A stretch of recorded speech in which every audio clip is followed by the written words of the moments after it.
Hello students, हम पढ़ रहे थे इंडियन इकोनॉमी और इंडियन इकोनॉमी में हमने ह्यूमन कैपिटल फॉर्मेशन कंप्लीट कर लिया। आज हम नया चैप्टर स्टार्ट करने वाले हैं जो कि है रूरल डेवलपमेंट। तो अब हम रूरल डेवलपमेंट में जितनी भी चीजें होती हैं, जितना भी रूरल क्रेडिट होता है, उसके सोर्सेज क्या हैं, कितने टर्म के लिए वो लिया जाता है, रूरल क्रेडिट क्या होता है, चैलेंजेस क्या होते हैं, ये सारी चीजें हम आज की वीडियो में डिस्कस करने वाले हैं। तो चलिए ज्यादा टाइम वेस्ट नहीं करते हैं और वीडियो शुरू करते हैं। आ जाइए। रूरल डेवलपमेंट क्या होता है? जैसे कि रूरल का मतलब विलेज एरिया और डेवलपमेंट का मतलब जितना भी विलेज साइड का डेवलपमेंट है हम रूरल डेवलपमेंट कहते हैं। तो जितना भी रूरल एरिया में डेवलपमेंट होता है, जो भी चीजें होती हैं, जो भी डेवलपमेंटल प्रोग्राम होते हैं, उससे जो रूरल एरिया में ग्रोथ आती है उसे ही हम रूरल डेवलपमेंट कहते हैं। और उसी से हमारी इकोनॉमी, क्योंकि हमारी इकोनॉमी एग्रीकल्चरल इकोनॉमी है, तो जितना ज्यादा हम रूरल एरिया को ग्रो करेंगे उतना ज्यादा हमारी इकोनॉमी ग्रो होगी और वो हमारे लिए ही बेनिफिशियल होगा।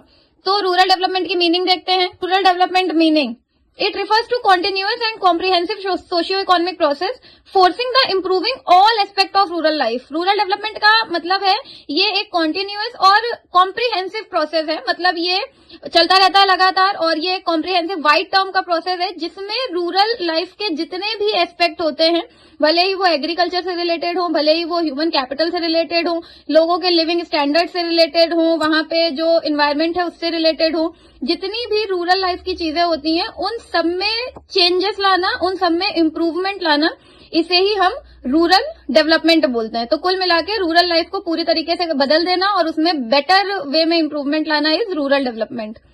The plan is to focus on various challenges in rural areas.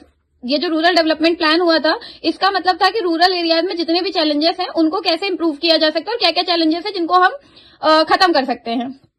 तो चैलेंजेस क्या है? दो टाइप के चैलेंजेस है, एक है लिंगरिंग चैलेंजेस और एक है इमर्जिंग चैलेंजेस। तो लिंगरिंग क्या होते हैं? First, rural credit.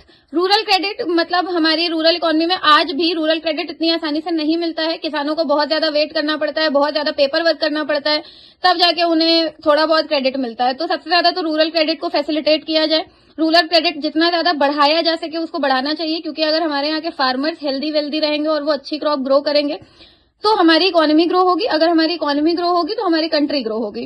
तो इसलिए रूरल क्रेडिट में अच्छी फैसिलिटीज आनी चाहिए और रूरल क्रेडिट को जितना बेटर किया जा सके उतना बेटर करना चाहिए। नेक्स्ट है रूरल मार्केटिंग। रूरल मार्केटिंग क्या होती है? रूरल मार्केटिंग का मतलब है रूरल एरिया में जो भी इंफॉर्मेशन से रिलेटेड चीजें हैं, मतलब एग्रीकल्चरल आउटपुट को एडवर्टीज करना, उन कम्युनिकेशन फैसिलिटी, ट्रांसपोर्टेशन फैसिलिटीज। और फार्मर्स को बहुत सारी चीजों की तो नॉलेज ही नहीं होती है कि मार्केट में क्या चीज ज्यादा बिक रही है, किस चीज को उनको ज्यादा ग्रो करना चाहिए जिससे उनको सरप्लस मिले, उनको अच्छा प्रॉफिट हो। तो ये सारी चीजों की नॉलेज उन्हें रूरल मार्केटिंग की ही थ्रू मिलेगी, जिसमें इंप्रूवमेंट लाना बहुत ज्यादा इंपॉर्टेंट है। तो पहला चैलेंज, तो दूसरा चैलेंज ये था कि रूरल मार्केटिंग को इंप्रूव करना है, पहला था रूरल क्रेडिट को इंप्रूव करना है। अब हम आ जाते हैं इमर्जिंग पे। फर्स्ट है options of livelihood other than farming. सबसे पहले तो विलेज में जितने भी लोग रहते हैं, रूरल एरिया में जितने भी लोग रहते हैं, उनको ये समझना होगा कि वहां पर और बहुत सारे ऑप्शंस हैं फार्मिंग के अलावा, बट एग्रीकल्चर ही लोग ज्यादा करते हैं क्योंकि उनको लगता है agriculture is the only option, जबकि ऐसा कुछ भी नहीं है और बेटर ऑप्शंस है वहां पे लिवलीहुड अर्न करने के लिए। जैसे फॉर एग्जाम्पल आप वो एनिमल हस्बेंड्री कर सकते हैं, बहुत सारी चीजें कर सकते हैं वहां पे। फार्मिंग के डेयरी फार्मिंग है, बट लोग मोस्टली लिवलीहुड अर्न करने के लिए एग्रीकल्चर का ही तरीका समझते हैं सही। नेक्स्ट है ऑर्गेनिक फार्मिंग। ऑर्गेनिक फार्मिंग करनी चाहिए, फार्मर्स को ये चीज समझनी चाहिए कि वो जितना ज्यादा ऑर्गेनिक ग्रो करेंगे उतना, एक कुल मिला के उनका आउटलुक चेंज करने की जरूरत है और वो एक चैलेंज है हमारी इकोनॉमी के लिए। रूरल क्रेडिट क्या होता है? Rural credit means credit for farming, मतलब जितना भी लोन फार्मिंग के पर्पज से लिया जाता है उसे ही हम रूरल क्रेडिट बोलते हैं। क्रेडिट नीड्स क्या है? फार्मर्स क्रेडिट क्यों लेते हैं? तीन तरीके से लेते हैं, short term, medium term and long term. Short term credit लिया जाता है फॉर परचेज ऑफ इनपुट। अगर आपको सीड्स परचेज करने हैं, फर्टिलाइजर, पेस्टिसाइड, मतलब कोई भी इनपुट अगर आपको परचेज करना है एग्रीकल्चर से रिलेटेड, तो उसके लिए आप शॉर्ट टर्म लोन लेते हैं। टाइम पीरियड है 6 to 12 मंथ्स के लिए, इसीलिए ये शॉर्ट टर्म है। Medium term, it is for purchase of machinery, construction of farm. अगर आप कोई लैंड साइड पर कंस्ट्रक्शन कराना चाहते हैं, मशीनरी परचेज करना चाहते हैं, तो उसके लिए मीडियम टर्म लोन लिया जाता है और इसका टाइम पीरियड है 1 to 5 ईयर। लास्ट है long term, it is for purchase of land and improvement in land. क्योंकि लैंड में इम्प्रूवमेंट करने में बहुत टाइम लगता है और लैंड परचेज करने में बहुत पैसा लगता है, तो फार्मर्स को लॉन्ग टर्म लोन दिया जाता है ताकि वो आराम से उस पैसे को रीपे कर सके। टाइम पीरियड होता है 5 to 20 ईयर्स। तो ये तीन टाइप के क्रेडिट नीड्स होती हैं जो फार्मर्स ज्यादा से ज्यादा लेते हैं रूरल एरियाज में।